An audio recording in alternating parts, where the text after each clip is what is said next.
웨슬리가 이 설교의 본문인 요한일서 3장 9절을 가지고 했던 설교는 메소디스트 운동의 초기부터 이제 확인해 볼 수 있습니다. 처음에는 어떤 설교문의 형태라기보다는 구두 설교의 형태를 통해서 지속되었습니다. 그러다 1748년 발간된 두 번째 설교집부터 이제 지금의 형태를 가지고 포함되기를 시작했어요. 이 설교는 표준 설교 14번째 설교인 신생의 표지와 연결되어져 있는 설교입니다. 거듭남의 표적들의 내용이 오해받을 소지가 있음을 알고 이에 대해 더 분명한 설명을 해야 할 필요성이 있었고, 그런 의도들을 가지고 또한 이 설교가 진행이 된 겁니다. 그리스도인의 완전에 대한 이야기를 하면서 죄를 범하지 않는 완전이라는 부분에 대해 사람들이 오해할 수 있는 가능성을 웨슬리가 보았기 때문에 그렇습니다. 14번째 설교와 15번째 설교는 이런 의미에서 연결되어져 있고 두 번째 설교집에 함께 포함이 되어졌습니다. 14번째 설교와 15번째 설교를 함께 읽어가는 것도 웨슬리 표준 설교를 이해함에 있어서 도움이 될 것 같습니다. 웨슬리는 설교를 시작하면서 먼저 칭의와 신생에 대해서 설명합니다. 시간적으로 본다면 두 사건은 동시에 일어난 사건입니다. 근데 시점적으로 나눌 수는 없지만 그 상황 속에서 그 안에 있는 본질상 서로 다른 사건으로 또한 생각해 볼 수 있다는 거죠. 자, 웨슬리는 이 부분을 다음과 같이 이야기합니다. 먼저 칭의를 얘기하면서 칭의는 관계의 변화입니다. 그리고 신생은 실질적인 변화를 의미하죠. 또한 칭의는 그리스도께서 우리를 위해 행하신 일입니다. 신생은 성령께서 우리 안에 행하신 일입니다. 칭의는 외적인 관계의 변화를 오히려 이야기하려고 합니다. 원수에서 자녀로. 반면에 신생은 내적인 영혼의 변화를 이야기합니다. 죄인에서 거룩한 자로. 칭의는 우리를 하나님의 인자하심 앞으로 회복한 겁니다. 신생은 우리를 하나님의 형상으로 회복시킨 겁니다. 또한 칭의는 죄책을 제거합니다. 신생은 죄의 힘을 제거합니다. 이러한 차이에 주목하지 않으면 하나님의 자녀의 큰 특권인 하나님께로부터 난 자가 죄를 짓지 않는다라고 하는 의미를 설명할 수 없기 때문에 그렇습니다. 그래서 웨슬리는 이 구분, 이러한 나눔을 주목합니다. 웨슬리는 하나님께로부터 난 자가 누구든지 라고 하는 이 어구의 의미를 단지 세례받는 외적인 변화만으로 생각하지 않습니다. 광대한 내적인 변화, 성령의 역사로 영혼 속에 만들어지는 변화, 우리의 존재 방식의 변화라고 웨슬리는 생각했습니다. 하나님께로부터 태어난 순간부터 우리는 이전과는 다른 세계에서 다른 방식으로 살게 된다라고 웨슬리는 이해했던 거죠. 이를 설명하기 위해 웨슬리는 신생아의 태어남과 하나님께로부터 태어남을 비교해서 설명합니다. 자, 먼저 신생아의 경우에요. 태어나지 않은 아이라고 해도 공기에 의존해서 살아갑니다. 하지만 공기를 온전히 느끼지는 못하죠. 뿐만 아니라 듣지도 보지도 못합니다. 세계와 교류를 가능케 할 감각이 아직 온전하게 열리지 않았죠. 두터운 막이 태아와 세계 사이에 있습니다.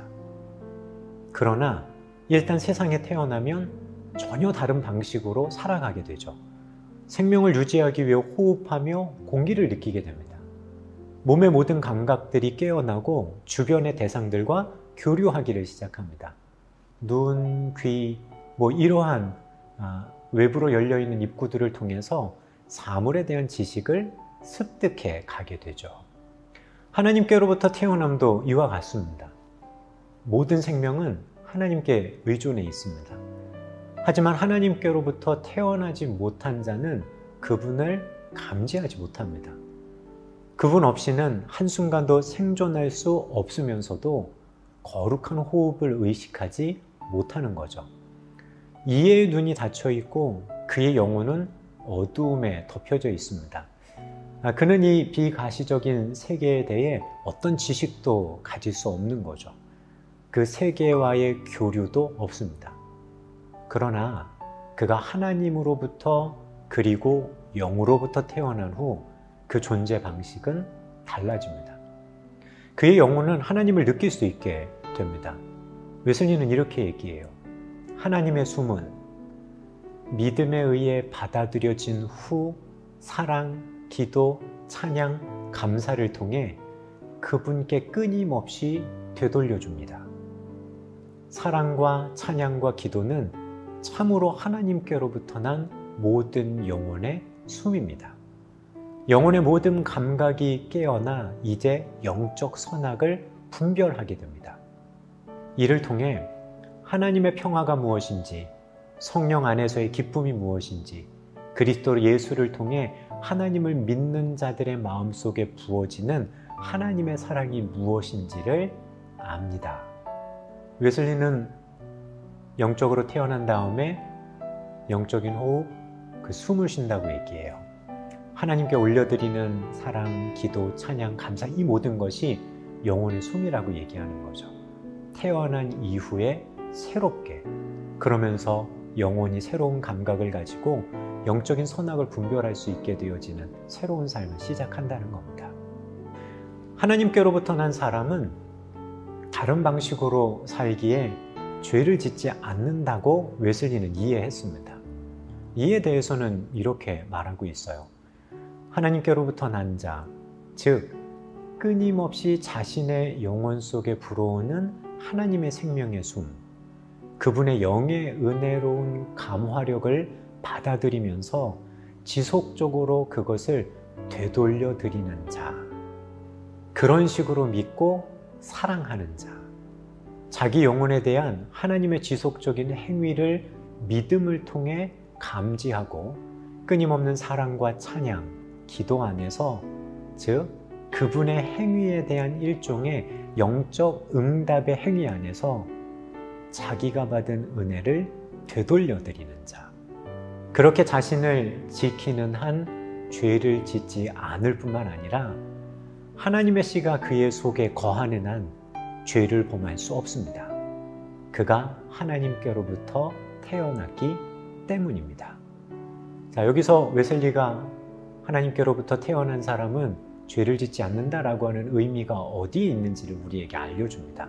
그의 호흡이 끊임없이 하나님을 향하게 될 때, 사랑, 찬양, 기도, 감사, 이러한 영적인 응답들이 지속해서 하나님을 향하게 될 때 그는 죄 지을 수 없습니다라고 웨슬리는 이해했던 겁니다. 여기서 말하는 죄에 대해 웨슬리는 이렇게 이해합니다. 저는 죄를 단순하게 일반적인 어휘에 따라 외적인 죄로 이해합니다. 계시되고 기록된 하나님의 법에 대한 실제적이고 고의적인 위반으로 이해합니다. 자, 그러나 하나님의 자녀로 난 자인데도 죄를 범할 수 있습니다.